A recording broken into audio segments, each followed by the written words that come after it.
sola butabeerawo kubanga ku talent yange olinako ettaffaali ddene nnyo.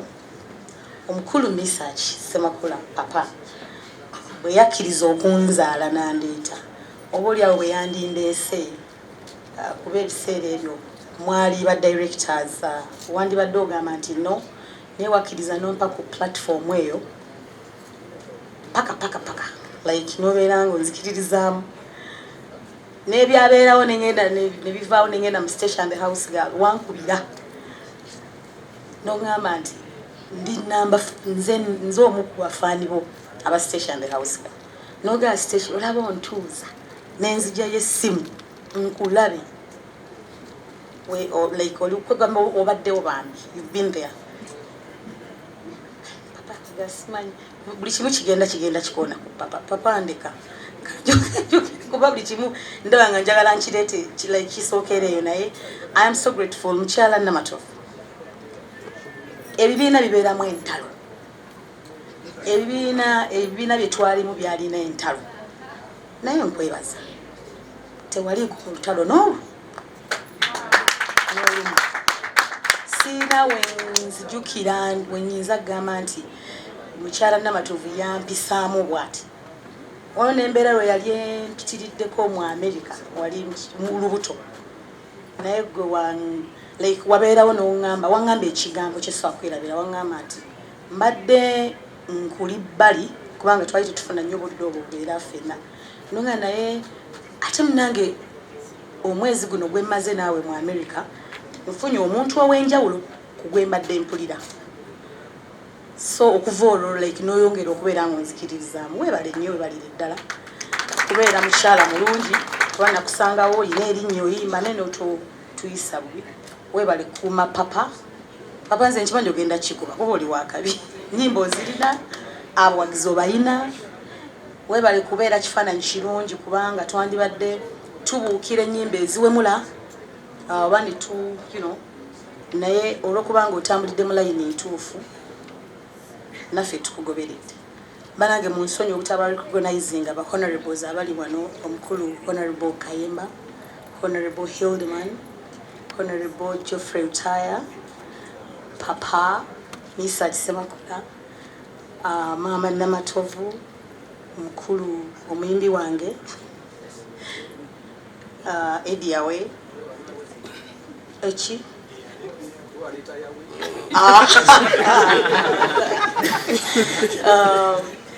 Gulnedi n'omuyimbi wange Pastor Wilson Ugembe ne host nammwe abakulu abali wano kubanga mukola ekintu kyamaanyi nnyo okubeera nga mutambuza ekintu kyaffe so papa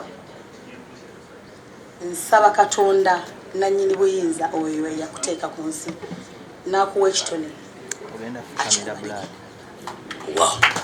Assalamu alaikum wa rahmatullahi wa barakatuh. Asatu mwibiri. Watandika mwakazi. 93. Wow. Kama yeebazibwa. Sebo obadde omenya abantu abalina eddoboozi eddungi. Abakulu bano naye olina eddoboozi eddungi. You have a very soothing voice. Kati Saala ngenda kukola twice. Weebale nnyo olumu ndaba buchallenge wange n'ompisaamu awo. Eyazizanywanyi. Bunnyumira nnyo. Tugenda kwebaza then tusabire 14. Kiri okesi ngamba afukamiza.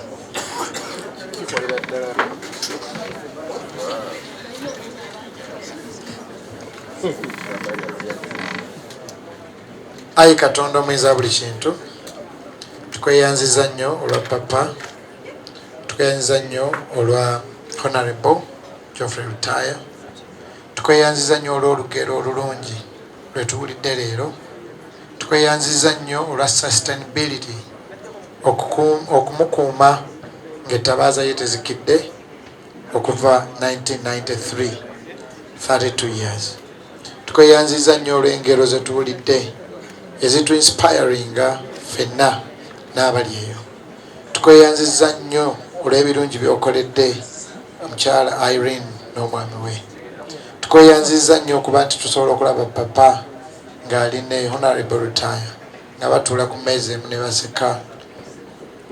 It inspires. It's a lesson to the next generation. Tukweyanziza nnyo olw'obakuuma mu nguudo, mu nnyonyi, ku bugaali, ku kutambuza ebigere. Tukweyanziza nnyo byonna bye tubizingako bye tuwulidde ebigwa mu kigambo kimu. Never give up if you have a dream.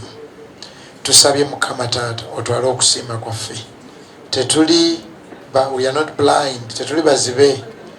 Tukimanyidde ddala nga Honorable Rutaya bw'agambye bangi baatandika naye bangi baasiga, bangi baafukirira, naye gwameza era gwakuza. Weebale nnyo nnyini ddala nti olwaleero 32 years later Honorable Rutaya, Papa Mesach bayimirira ku stage, ensi neekuba enduulu, ekyani akisobola okuggyako ggwe. Ayi Mukama tukwenza olw'abamawulire nabo batubeererawo, abatubeerera family. Tumanyidde ddala nti omusizi asiga, afukirira, ne Mukama yameza. Tusiimye ebirungi by'okoze ate ne tukwasa February 14th. Ayi Mukama gwabaawa Honorable Geoffrey Rutaya obuwanguzi. Koma ku nsi n'ensi y'abantu bajje bajjule wano, ayi Katonda, ate buli kimu kitambule bulungi. Tukweyanziza nnyo ng'omuntu, nzijukira lwe bajja nga neŋŋanga aloota ekitiibwa kye bampeesa ne bannyanjula eri ensi. Kwebaza nti years later nange nsobola otuula ku mmeeza nabo. Kitiibwa ntendo bikuddire, 14 tugisiirinze mu musaayi gwa Yesu. Abalala beesiga amagaali gaabwe, abalala embalaasi zaabwe, abalala abalogo, naye bo beesize ggwe, ayi Katonda omuyinza buli kintu.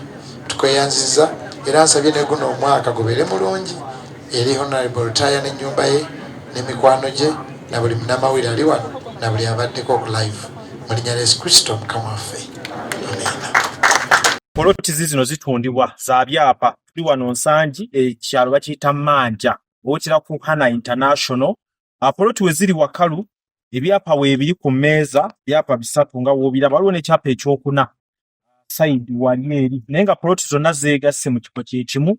Osobola okutwalako emu, osobola okutwala essatu, osobola okutwala ebbiri, kisinziira ssente zo.